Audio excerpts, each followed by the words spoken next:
Hola gente de YouTube.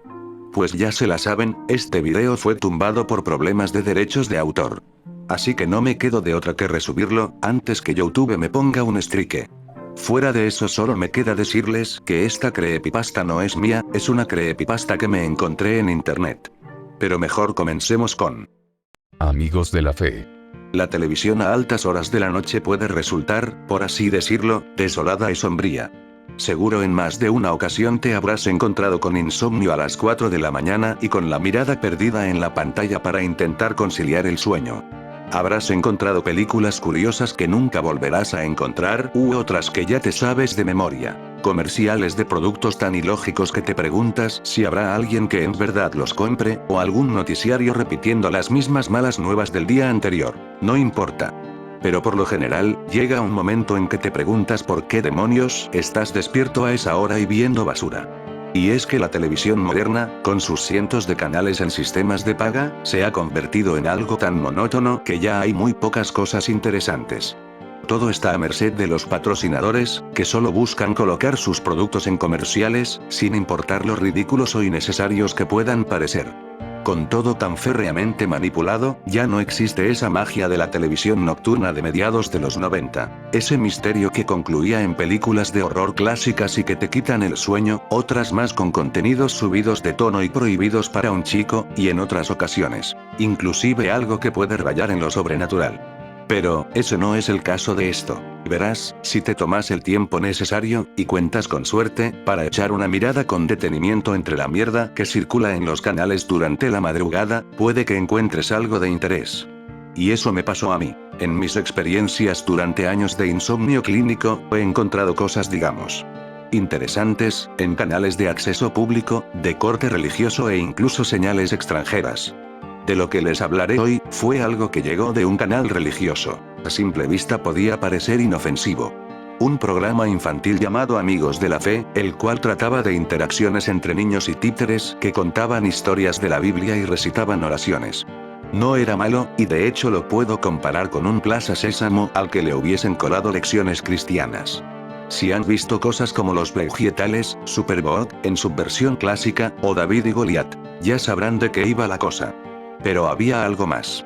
Algo que de verdad te ponía incómodo. Para empezar, era un show con muy poco presupuesto y manejado por un equipo creativo que dejaba mucho que desear. En todo caso, lo que llamaba la atención eran los personajes y su manera única, por así decirlo, de conducir el programa. Alguna vez oí que el mensaje puede ser más o menos importante por la manera en que se dice. Y Amigos de la Fe se basa en esta filosofía, pues a diferencia de Vegetales o cualquier otra caricatura cristiana, definitivamente no se contenía para dar un mensaje. Las historias de la Biblia eran contadas por medio de narraciones acompañadas de dibujos a lápiz con detalles gráficos muy fuertes. Por ejemplo, el asesinato de Abel, gente ahogándose para ilustrar el diluvio y el arca de Noé, las plagas de Egipto, las pruebas de Job, o incluso retratos de Satanás que parecían más adecuados para un disco de heavy metal o un oscuro manga japonés. Y luego estaban los personajes, en especial, Pinky. ¡Oh, Dios!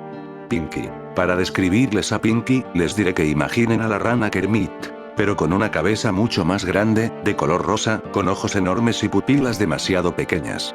Tal vez no suene raro en sí, pero todos los episodios terminaban con un acercamiento extremo y muy perturbador al rostro del títere. Pinky era masculino, pero nunca pude descifrar si su actor de voz era hombre o mujer. Porque su voz era extraña, casi andrógina y siempre se dirigía al público de manera condescendiente y de forma pasivo-agresiva. Pinky era la estrella, y todo parecía girar en torno a él.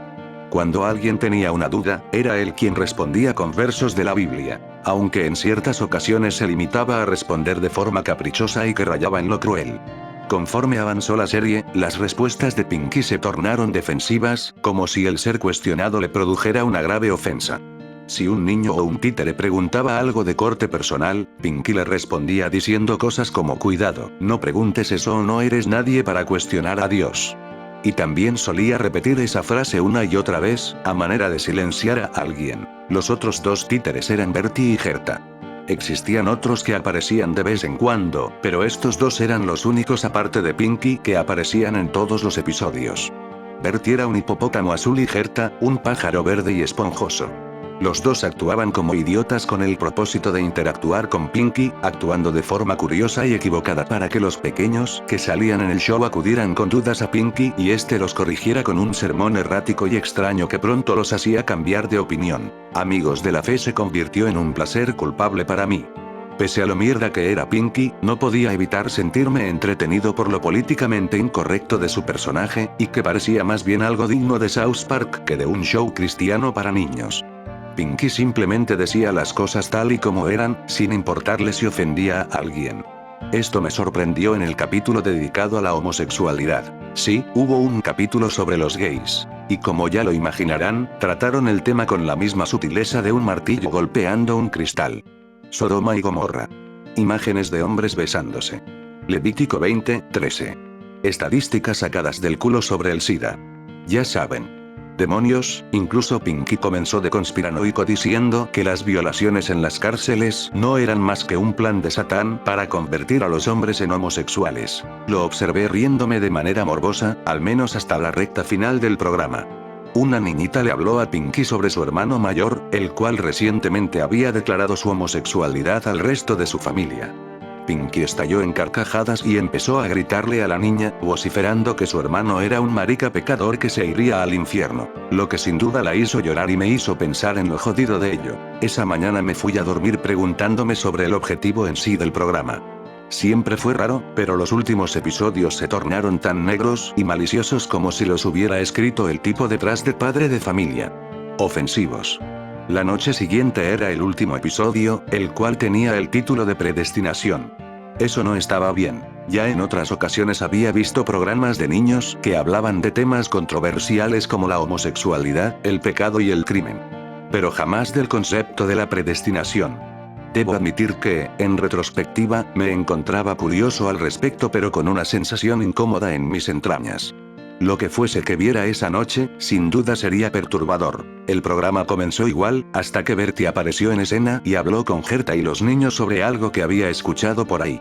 Predestinación, decía acompañado de un número musical y sus estupideces usuales. Y como siempre, llegó el momento de hablar con Pinky. Pinky, sorprendentemente, reaccionó a la pregunta con una actitud placentera y casi amable, diametralmente opuesta a lo que hacía por lo regular. Hasta que un niño le pidió que explicara qué significaba predestinación, a lo que la rana respondió lo siguiente: algunas personas están destinadas al cielo y otras al infierno, y después comenzó con su discurso del poder de Dios. El chico, que se veía muy confundido y hasta atemorizado, le preguntó por qué decía eso si Jesús había muerto para salvar a todos. Entonces Pinky dijo algo muy difícil de digerir: Jesús murió para salvar a los elegidos. Los otros niños, que comenzaron a entender de manera gradual la gravedad del mensaje, se veían asustados. El niño de la pregunta anterior observó a la cámara como si dijera ¿tengo que hacerlo? Por unos segundos, hasta que reunió el valor de hablar o alguien lo obligó, y le preguntó a Pinky cómo podía saber si iría al cielo o no. Y Pinky respondió: nunca lo sabrás, no hasta que mueras. Pero si miras al interior de tu corazón, tal vez encontrarás la respuesta. Después se quedó mirando fijamente a la pantalla y hubo una transición a un fondo negro. Pensé que el programa se había acabado, y estaba por cambiarle cuando vi aparecer un título nuevo: No hay redención para los condenados. Entonces, un desfile de ilustraciones bastante gráficas. Esta vez sin mensaje de la Biblia o moraleja. Solo vistazos al destino de aquellos que no habían sido elegidos. Una pareja abrazándose antes de ser achicharrados por un muro de fuego. Gente con los pies encadenados al piso, siendo devorados por demonios. Personas empaladas en grandes estacas, con demonios voladores rondando a su alrededor. Un lago de fuego, lleno de hombres, mujeres y niños que se achicharraban lentamente. Monstruos gigantescos y horribles luchando entre sí, sacándose los ojos. La música de fondo iba acompañada de gritos y lamentos, con algunas frases de Pinky como esta es la cólera del Señor y me hace feliz ver a los pecadores sufriendo. Esto continuó por unos minutos hasta que finalmente hubo un corte abrupto. Esperé ver los créditos, pero en esta ocasión fue distinto. En lugar del texto ascendiente en fondo negro, apareció una toma del estudio, donde se podían ver incluso las cámaras, las luces del techo y los micrófonos. Y sin rastro alguno de los niños o las marionetas. Un hombre con una capucha negra entró a la habitación y procedió a bañar todo con un bidón de gasolina, para después incendiarlo. El camarógrafo lo siguió a la salida del estudio, y la última escena mostraba al encapuchado y al camarógrafo riéndose como maniáticos mientras arrojaban a los títeres en un horno. Con la toma final siendo un acercamiento a Pinky quemándose, después dando con los créditos ordinarios. No ha pasado tanto tiempo desde que vi el último episodio, pero sigo sin encontrar respuestas sobre el show, por qué acabó así y más importante, ¿cuál era su intención?